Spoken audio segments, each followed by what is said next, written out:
ৰৈ ৰৈ বিনালে সমগ্ৰ দেশতে বা সমগ্ৰ বিশ্বতে যি ঢৌ সৃষ্টি কৰিবলৈ সক্ষম হৈছে বুলি ক'লেও ভুল কোৱা নহ'ব। অসমীয়া বোলছবি জগতখনত যি নতুনত্ব আনিবলৈ চেষ্টা কৰিলে হাৰ্থ অফ জুবিন গাৰ্গে, তাৰ মাজতে তেওঁৰ অন্যতম প্ৰয়াস আছিলে ৰৈ ৰৈ বিনালে। কিন্তু দুৰ্ভাগ্যবশতঃ তেখেতৰ আকস্মিক বিয়োগৰ পাছতেই এতিয়া তেখেতৰ শেষৰখন ছবি বুলি ক'লেও ভুল কোৱা নহ'ব। তেখেতৰ শেষৰখন ছবি ৰৈ ৰৈ বিনালে, আৰু এই ৰৈ ৰৈ বিনালে আহি আছে আৰু অসমৰ সমগ্ৰ ৰাজ্যবাসীৰ সমান্তৰালভাৱে দেশবাসী এতিয়া অপেক্ষাৰে ৰৈ আছে তেখেতৰ বোলছবি চাবলৈ। আৰু আমি বৰ্তমান উপস্থিত আছোঁ নাজিৰা বোলছবি গৃহত, য'ত 221টা সম্পূৰ্ণ ছিট আছে আৰু ইয়াত 5টাকৈ শ্ব' দেখুওৱা হ'ব।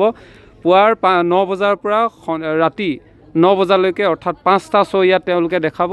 আৰু আপোনালোক সকলো যিসকলে বৰ্তমানলৈকে টিকেট কাটিলে, আমি খবৰ পাইছোঁ যে 4 তাৰিখলৈকে সম্পূৰ্ণৰূপে হাউচফুল হৈ আছে। তাৰ পাছতে আপোনালোকে যদি টিকেট ল'ব বিচাৰে ল'ব পাৰে। আৰু প্ৰতিদিনে 5টাকৈ শ্ব' তেওঁলোকে প্ৰদৰ্শন কৰিব। 5টা শ্ব'ত আপোনালোকে চাব পাৰিব হাৰ্থ অফ জুবিন গাৰ্গৰ শেষৰখন ছবি ৰৈ ৰৈ বিনালে। যিহেতু তেখেতে ৰৈ ৰৈ বিনালে যি ছবিখন, এই ছবিখনৰ কাৰণে কিমান কষ্ট কৰিছিলে বা অসমীয়া বোলছবি জগতখনক এক নতুনত্ব দিবলৈ কিমান চেষ্টা কৰিছিলে, এই কথাটো হয়তো আপোনালোকে জানে। তাৰ মাজতে অন্যতম আৰু আটাইতকৈ ব্যতিক্ৰম ক'ব লাগিব ৰৈ ৰৈ বিনালে। আৰু এই ৰৈ ৰৈ বিনালে চাবৰ কাৰণে বৰ্তমান সময়ত চিনেমাখন অহাৰ পূৰ্বে, বোলছবিখন অহাৰ পূৰ্বে বৰ্তমান সময়ত টিকেট ল'বলৈ যি ধৰণৰ এটা ঢৌ সৃষ্টি হৈছে, এই ঢৌৱে সম্পূৰ্ণৰূপে ইতিহাস ৰচনা কৰা পৰিলক্ষিত হৈছে। আৰু বৰ্তমান সময়ত মই দেখাইছোঁ নাজিৰা বোলছবি গৃহৰ 221টা যি ছিট আছে, এই 221টা ছিটত অৰ্থাৎ প্ৰতিদিনে 5টাকৈ শ্ব' তেওঁলোকে প্ৰদৰ্শন কৰিব। আৰু এই 5টা শ্ব'ত আপোনালোকে ইয়াত আহি প্ৰদৰ্শন কৰিব চাব পাৰিব। আৰু মই বৰ্তমান সময়ত আমাৰ সৈতে মৃদুল দা আছে, মই মৃদুল দাৰ পৰা কথা পাতিম। তেওঁলোকে ইতিমধ্যে এইবোৰ চাফ চিকুণ কৰি তোলা হৈছে, সম্পূৰ্ণৰূপে সজাই তোলা হৈছে।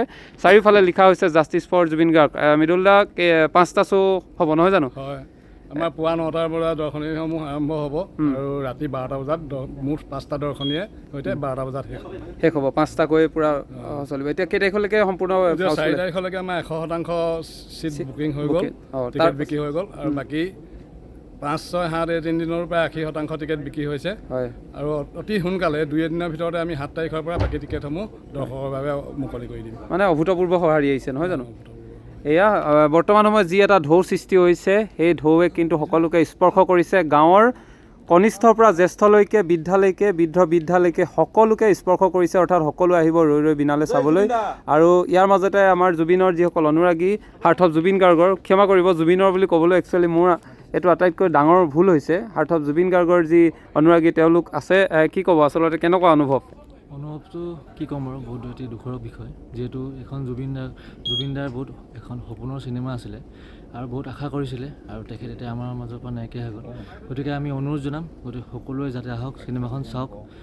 আৰু ইতিমধ্যে নাজিৰা বোলছবিত 4 তাৰিখলৈকে সকলো যিসমূহ ছিট আছিলে বুকিং হৈ গৈছে, আৰু সকলো আগবাঢ়ি আহক চাবলৈ আহক। ঠিক আছে, সকলোৱে আহ্বান জনাইছে ৰৈ ৰৈ বিনালে। আমিও জনাইছোঁ সকলো আহক নাজিৰা বোলছবি গৃহলৈ, ৰৈ ৰৈ বিনালে চাওক। আৰু তাৰ পাছতে আমাৰ অসমীয়া যি বোলছবি জগতখনলৈ এটা নতুন পৰিৱৰ্তন আনিবলৈ সকলোৱে চেষ্টা কৰক। যিহেতু জুবিন গাৰ্গে জীয়াই থকা সময়ত যি ইতিহাস ৰচনা কৰিলে, তেওঁ নাইকিয়া হোৱাৰ পাছতো কিন্তু সমগ্ৰ অসমতে এটা যি ঢৌ সৃষ্টি কৰিছে, এই ঢৌৰ মাজত আমিও মিয়মান হ'ব লাগিব। তেখেতে যিধৰণে বোলছবিক এটা নতুনত্ব দিবলৈ চেষ্টা কৰিলে, সেই নতুনত্বক কিন্তু আমিও বৰঙণি আচলতে আমিও উৎসাহ দিব লাগিব।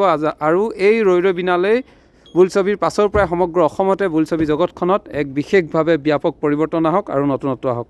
ধন্যবাদ।